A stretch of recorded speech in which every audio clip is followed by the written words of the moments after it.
read through your manifesto and see and judge you whether you deliver or not through that particular party? I will have one, and I'm going to declare one sooner rather than later.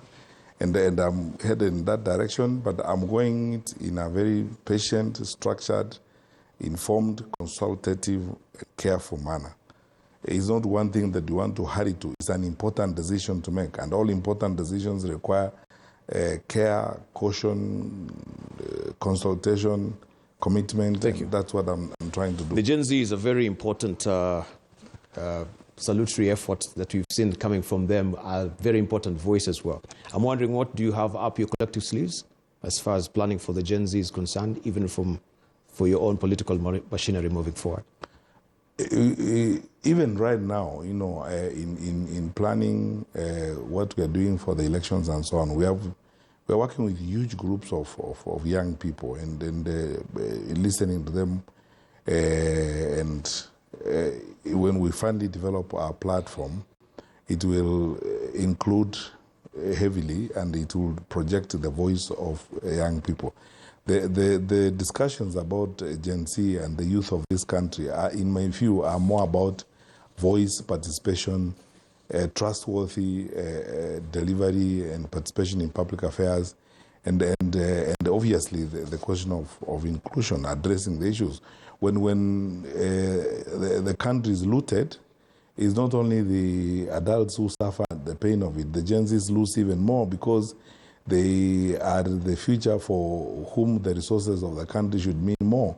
So the issues of the Gen Zs are not necessarily different from the issues of the rest of the population, but it's a question of greater inclusion and greater voice in engaging with them and the things we do.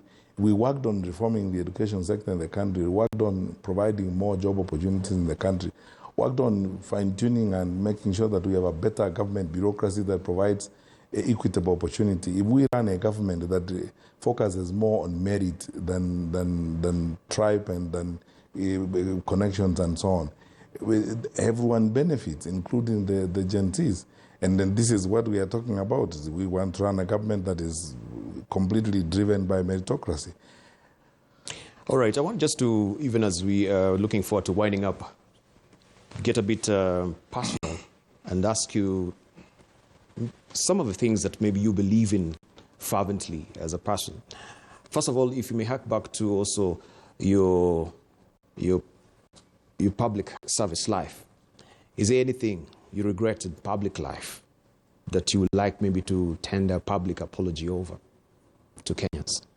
No, there's nothing. There's nothing I regret. I mean, I enjoyed my tour of duty in the public service every day, every minute, with all its seamlessly. Challenges. I enjoyed it. Of course, you know, there are challenges. We confronted, many challenges. I mean, Mutai Kawe and I, him as Cabinet Secretary for Health and me as Minister for Interior, were the ones who are mainly charged with the responsibility of managing our government response to during the COVID pandemic and so on. It's a big challenge.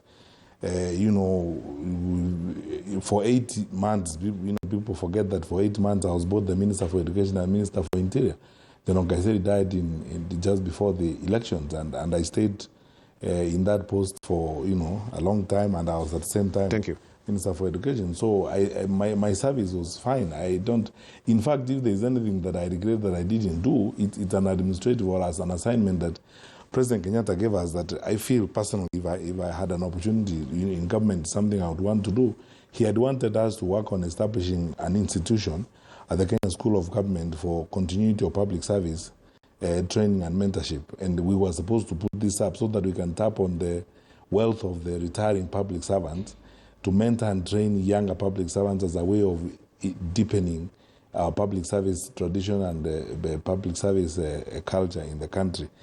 There was too much to do, so we never quite got around to establishing that particular institution. And every time I look at the public service, or every time I interact with public servants, I feel that that's something that we ought to have done.